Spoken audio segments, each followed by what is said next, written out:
کہ اللہ رب العالمین کے حکم سے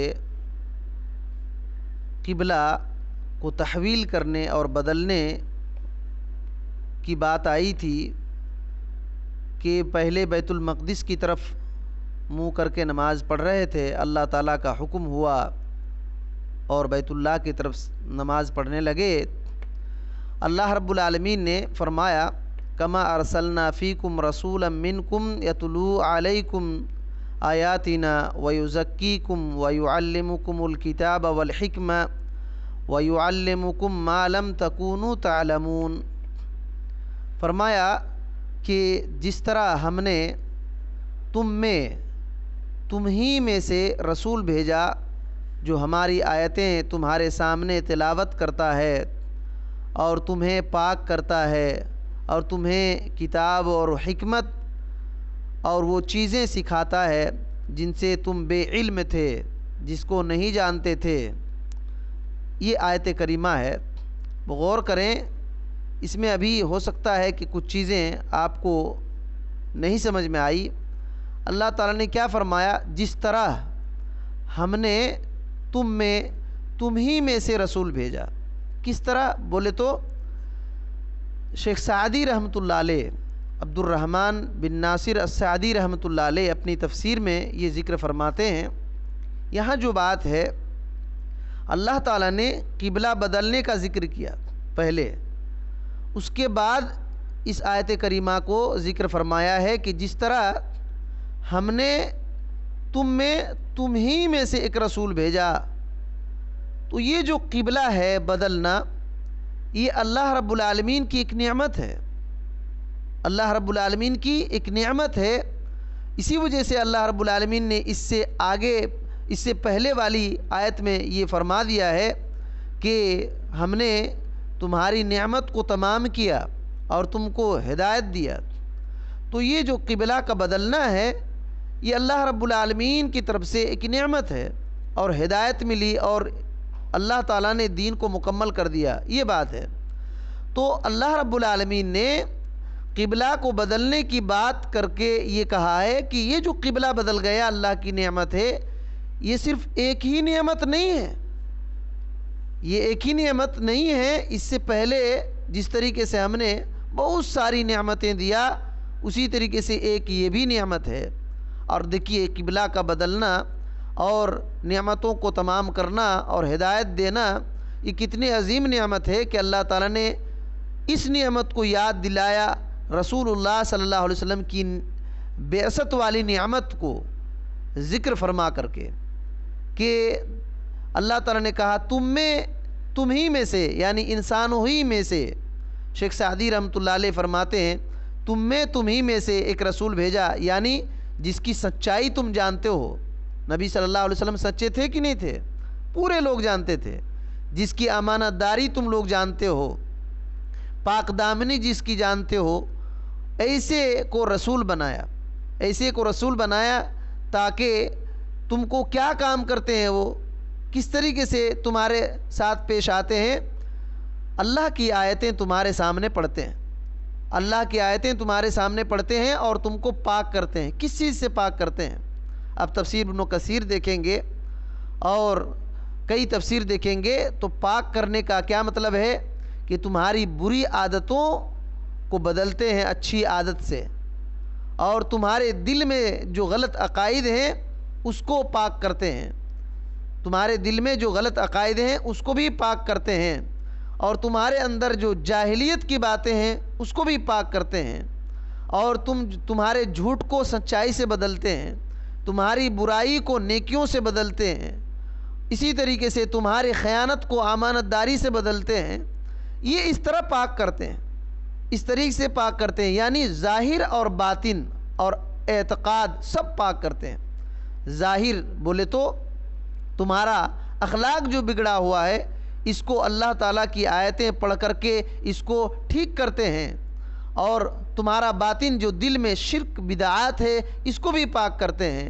یہ اللہ کے نبی صلی اللہ علیہ وسلم نے اس طرح پاک کیا، اور اسی وجہ سے اب دیکھیے جو قوم کتنا خطرناک عقیدہ رکھتی تھی وہ لوگ بدل گئے، جو قوم جن کے اخلاق برے تھے وہ بدل گئے، جو قوم اتنی گئی گزری تھی دنیا نے ان کو قبول کیا اور قیامت تک ہمارے لیے ایک ہدایت کے راستے کی طرف رہنمائی کرنے والے قوم بن گئے، صحابہ اکرام کہلائے، اللہ ان سے راضی ہوا۔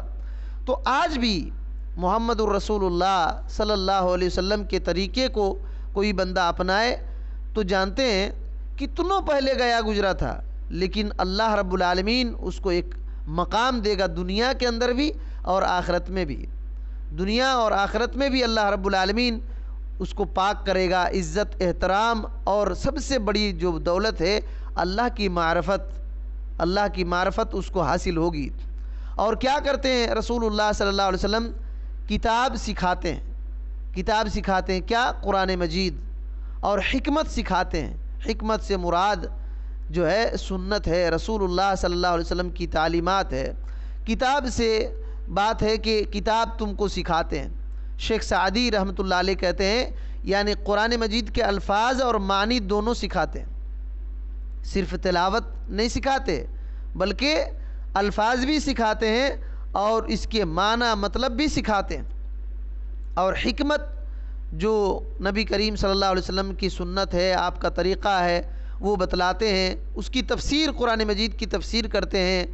وَيُعَلِّمُكُم مَّا لَمْ تَكُونُوا تَعْلَمُونَ، اور جس چیز کا علم تم کو نہیں تھا شریعت کا، وہ چیز تم کو سکھاتے ہیں۔ یہ رسول اللہ صلی اللہ علیہ وسلم کا یہ کام تھا کہ آپ صلی اللہ علیہ وسلم لوگوں کو پاک کرتے تھے اور کتاب اور حکمت سکھاتے تھے، اور جو چیز علم نہیں تھا وہ سکھاتے تھے۔ گویا کہ اب سوچئے کہ بندہ اسی وقت صحیح راستے پر اور صحیح طریقے پر آ سکتا ہے جب کتاب اور سنت سیکھے گا۔ کتاب اور سنت سیکھ کر کے تو جہالت ان کی ختم ہوئی۔ تو جو قوم کتاب اور سنت سے دور ہو جائے گی دنیاوی ترقی بھی نہیں ہو پائے گی، اور نہ ہی دینی ترقی ہوگی، اور نہ ہی سوسائٹی کے لیے کچھ اچھا کام کر سکتے ہیں۔ کچھ اچھا کام نہیں کر سکتے جب تک کہ کتاب اور سنت کو بندہ نہ جانے۔ اس بات کو ذکر کرنے کے بعد آگے اللہ تعالیٰ فرماتا ہے فَاذْكُرُونِي أَذْكُرُكُمْ وَاشْكُرُوا لِي وَلَا تَكْفُرُونَ، فرمایا کہ اس لیے تم میرا ذکر کرو، میں بھی تمہیں یاد کروں گا، میری شکر گزاری کرو اور ناشکری سے بچو۔ اللہ تعالیٰ نے نبی کریم صلی اللہ علیہ وسلم کا ذکر فرمانے کے بعد اور قبلہ کے بدلنے کا ذکر کرنے کے بعد یہ کہا کہ میری یاد کرو، مجھ کو یاد کرو، میرا ذکر کرو۔ اللہ تعالیٰ کا ذکر کرنے کا کیا مطلب ہے؟ اللہ رب العالمین کو یاد کرنا، اللہ رب العالمین کو یاد کرنا، تسبیح کرنا، تحلیل کرنا اور تکبیر پڑھنا۔ تسبیح بولے تو اللہ کی پاکی بیان کرنا، سبحان اللہ، اللہ پاک ہے، ہر چیز ہر عیب سے اللہ تعالیٰ پاک ہے، تو سبحان اللہ کہنا۔ اور تحلیل جو ہے لا الہ الا اللہ، اللہ رب العالمین کے معبود برحق ہونے کی بات کرنا۔ اور تکبیر اللہ تعالیٰ کی بڑائی بیان کرنا، اللہ تعالیٰ کی بڑائی بیان کرنا۔ وہ حدیث بھی آپ لوگوں کو معلوم ہے کہ اللہ رب العالمین نے فرمایا حدیث قدسی میں کہ جو بندہ مجھ کو اپنے نفس میں یاد کرتا ہے میں اس کو اپنے نفس میں یاد کرتا ہوں، جو کسی مجلس میں یاد کرتا ہے میں اس سے بہتر مجلس میں یاد کرتا ہوں۔ تو اللہ رب العالمین نے کہا کہ تم میرا ذکر کرو، کیوں؟ اتنی نعمتیں دیا، میرا ذکر کرو، میں بھی تم کو یاد کروں گا۔ اور اللہ رب العالمین یاد کرے گا تو فرشتوں کی جماعت میں اور اعلیٰ مقام اللہ رب العالمین دے گا۔ اللہ کا یاد کرنا کتنا کمال ہے کہ بندے کو اللہ رب العالمین یاد کرے، یہ کتنی بڑی بات ہے۔ وَاشْكُرُوا لِي، میرا شکریہ ادا کرو، میرا شکریہ ادا کرو، وَلَا تَكْفُرُونَ، اور ناشکری نہ کرو۔ لَإِن شَكَرْتُمْ لَأَزِيدَنَّكُمْ، اللہ تعالیٰ نے قرآن مجید میں یہ وعدہ کیا ہے کہ اگر میرا شکریہ ادا کرو گے تو میں بڑھا دوں گا۔ تو شکریہ، نعمتوں میں شکریہ ادا کرنا ہے، ناشکری نہیں کرنا ہے۔ تو نعمتوں میں ناشکری ادا کرنے سے اللہ تعالیٰ نعمتوں کو اور بڑھاتا ہے تو پہلے تو یہ اس بات کا شکر ادا کرنا چاہیے کہ اللہ تعالیٰ نے ہم کو مسلمان بنایا، اسی طریقے سے مسلمانوں میں بھی صحیح عقیدہ صحیح طریقہ والا بنایا، محمد الرسول اللہ صلی اللہ علیہ وسلم کے طریقے کو سمجھنے والا اور آپ صلی اللہ علیہ وسلم کی باتوں پر عمل کرنے والا بنایا۔ بہت بڑی دولت ہے، شرک سے بچایا، اور پھر دنیا میں اللہ رب العالمین نے گمراہی سے، بہت ساری گمراہی سے بچایا۔ یہ بہت بڑی نعمت ہے، اس کا شکریہ ادا کرنا چاہیے اور اللہ تعالیٰ کو بھول نہیں جانا چاہیے، اللہ تعالیٰ کو بھول نہیں جانا چاہیے، ورنہ پھر اللہ تعالیٰ بھول جائے تو ہماری حالت کوئی ٹھیک نہیں کر سکتا ہے۔ اسی وجہ سے ان آیتوں میں بہترین ہمارے لیے نصیحت ہے۔ اللہ رب العالمین سے دعا ہے کہ اللہ تعالیٰ ہمیں ان باتوں کو صحیح سننے سمجھنے اور ان باتوں پر عمل کرنے کی توفیق دے، ہر قسم کے گمراہی فتنہ فساد سے اللہ تعالیٰ ہمیں بچا لے۔ آمین۔ السلام علیکم ورحمۃ اللہ وبرکاتہ۔